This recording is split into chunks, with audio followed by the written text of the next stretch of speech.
जय हिंद, वंदे मातरम। साथियों आज का जो हमारा क्वेश्चन है बहुत ही इंपॉर्टेंट क्वेश्चन है। ठीक है, जितना ही लेंथी है उतना ही इंटरेस्टिंग भी है साथियों क्वेश्चन।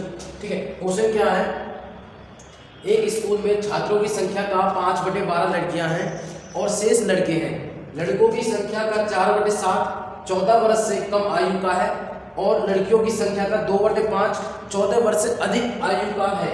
ठीक है, यदि 14 वर्ष से कम आयु के छात्रों की संख्या 1120 है तो स्कूल में कुल छात्रों की संख्या है option A 1820, option B 1290, option C 1900, option D 1920। ठीक है, तो हम इसको सॉल्व करेंगे। ठीक है, किस प्रकार से इसका सॉल्यूशन होगा देखिए साथियों। सबसे पहले हमें क्या गिवन है, छात्रों की संख्या हमें निकालनी है। वो हमें सबसे पहले हम क्या करेंगे, उसको एक्सलेट कर लेंगे। माना छात्रों की संख्या, माना यानी कि स्कूल में जितने भी टोटल स्टूडेंट हैं उनको हमने x मान लिया। ठीक है, छात्रों की संख्या x मान लिया। ठीक है साथियों, फिर देखो हमें क्या करना है, क्वेश्चन को ढंग से पढ़ना है। ठीक है, जो टोटल स्टूडेंट है उनका 5/12 लड़कियां हैं, यानी कि x का 5/12। जो हमारे पास गर्ल होंगी वो होंगी x का 5/12 यानी कि 5x/12। अगर मैं यहाँ से थोड़ा रिमाइंड करूँ, याद दिलाऊं, अगर 5/12 लड़कियां हैं तो लड़के कितने होंगे साथियों, सीधी सी बात है 7/12। यानी कि जो हमारे पास बॉयज होंगे तो इसका क्या हो जाएगा, रिवर्स हो जाएगा, यानी 7x/12। ये हमारे पास क्या होगी गर्ल, ये हमारे पास क्या होगा बॉयज। ठीक है, फिर क्या कहा गया है, लड़कों की संख्या का 4/7, यानी जो हमारे पास लड़के हैं इनका जो 4/7 होगा वो किनका ग्रुप होगा, जिन बच्चों की 14 वर्ष से कम आयु की है। ठीक है, यानी कि अगर मैं 7x/12 का 4/7 निकालता हूं तो मुझे ये मिलता है 4 एकम 4 4 दिए 12 और 7 से 7 कैंसिल, यानी कि मुझे मिल गया x/3। ये कौन है, जो हमारे क्या होंगे 14 वर्ष से कम आयु के लड़के होंगे। ये खास बात याद रखनी है, जो लड़के होंगे। अगर बात करूं मैं लड़कियों को लेकर, देखो लड़कियों के बारे में हमें क्या कहना है, लड़कियों की संख्या का 2/5 14 वर्ष से अधिक आयु का है। ये तो कम आयु के 14 वर्ष से, ये हमें अधिक आयु के गिवन है। फिर क्वेश्चन थोड़ा और पढ़िए, यदि 14 वर्ष से कम आयु के छात्रों की संख्या 1120 है, यानी कि जितने भी विद्यार्थी हैं जो 14 वर्ष से कम के हैं, चाहे लड़का हो चाहे लड़की हो, उनकी जो टोटल स्ट्रेंथ है वो कितनी 1120। यानी कि हमें जो लड़कियों पे जो काम करना है वो 14 वर्ष से अधिक लड़कियों पे काम नहीं करना, 14 वर्ष से कम आयु वाली लड़कियों पे काम करना है। ठीक है, तो आप ध्यान से पढ़िए, ध्यान से समझिए।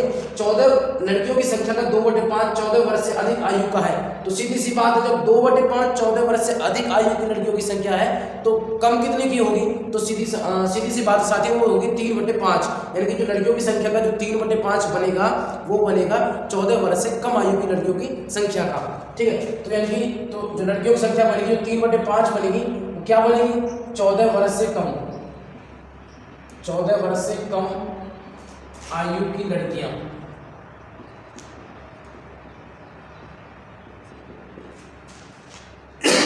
जो 3/5 होंगी वो होंगी 14 वर्ष से कम आयु की लड़कियां। ठीक है, अब हमें क्या कहा गया है कि जो 3/5 है, अगर मैं बात करूं लड़कियों की संख्या का 3/5 यानी कि टोटल लड़कियां कितनी है हमारे पास 5x/12। ठीक है, 5x/12 का लड़कियों की संख्या का जो 3/5 होंगी वो कितनी होंगी, 14 वर्ष से कम आयु की लड़कियां। यानी कि 5x/12 का अगर मैं 3/4 निकालता हूं तो हमारे पास क्या रिजल्ट आ जाएगा, क्या वैल्यू आएगी, क्या क्वांटिटी आएगी, जो 14 वर्ष से कम आयु की लड़कियां हैं। ठीक है, 3 एकम 3 और 3 चौक 12, सॉरी 5 यहाँ पर 5 का भाई 3/5 होगा ना, और 5 से 5 कैंसिल, तो कितना होगा साथियों x/4। ये हमारे पास क्या आ गया, जो 14 वर्ष से कम आयु की लड़कियां हैं। अब ये हमारे पास लड़कियां हो गई कम आयु की, ये हमारे पास लड़के हो गए, तो यानी कि हमारे पास टोटल विद्यार्थी हो गए। अगर मैं बात करूं x/4 प्लस x/3 तो ये हमारे पास क्या हो जाएगा, वो सभी छात्र, वो सभी टोटल स्टूडेंट जिनकी 14 वर्ष से कम आयु की एज, जो कम आयु के हैं। यानी कि अगर मैं इनका ऐड करूं x+4 प्लस x+3 तो ये हमारे पास क्या है, जिन मैं बार बार रिपीट कर रहा हूँ, ये वो स्ट्रेंथ है जिन बच्चों की 14 वर्ष से कम आयु की एज है, आयु है। तो अगर मैं बात करूँ टोटल तो हम पहले से ही गिवन है, जो मैं कह रहा हूँ और जो बोर्ड पे लिखा हुआ है 14 वर्ष से कम आयु के छात्रों की संख्या 1120 है, यानी कि जो मैं कह रहा हूँ और जो बोर्ड पे लिखा है मेरे ख्याल से वो एक ही बात है। तो मैं क्या करता हूँ, इनको इक्वल रख देता हूँ, क्योंकि भाई एक ही बात है ना, ये तो 1120। ठीक है, आप सॉल्व कर लीजिए इसको, एलसीएम हो गया 12। ठीक है, 4 3 3x प्लस 3 चौक, ठीक है 4x इज इक्वल टू 1120। मुझे एक्स की वैल्यू निकालनी है तो इसको उधर भेजेंगे, इसको 7x भी किया जाएगा, यानी कि जो हमारे पास एक्स की वैल्यू आएगी साथियों 1120 गुना में इधर 12 हो जाएगा और नीचे 7 आ जाएगा। 7 से कैंसिल हो जाएगा, ये 7 1 7 और ठीक है 7 1 7 5 कितना बचेगा 4 और 2 और 7 6 42 होते हैं, ठीक है, यानी कि 160 आ जाएगा और इनटू में 12 तो 12 0 0 12 6 72 का 2 का हासिल था कि 7 12 1 12 और 7 19 यानी कि 1920 जो स्कूल में टोटल स्टूडेंट होंगे साथियों वो कितने होंगे 1920 यानी कि ऑप्शन नंबर डी ये हमारा क्या होगा साथियों करेक्ट आंसर होगा। उम्मीद है आप सभी साथियों को वीडियो अच्छी लगी होगी और क्वेश्चन तो बहुत ही अच्छा लगा होगा, ठीक है। अगर वीडियो अच्छी लगी हो क्वेश्चन या सॉल्यूशन अच्छा लगा हो तो प्लीज़ हमारे चैनल को लाइक करना, शेयर करना, सब्सक्राइब करना। Thank you. जय हिंद, जय भारत।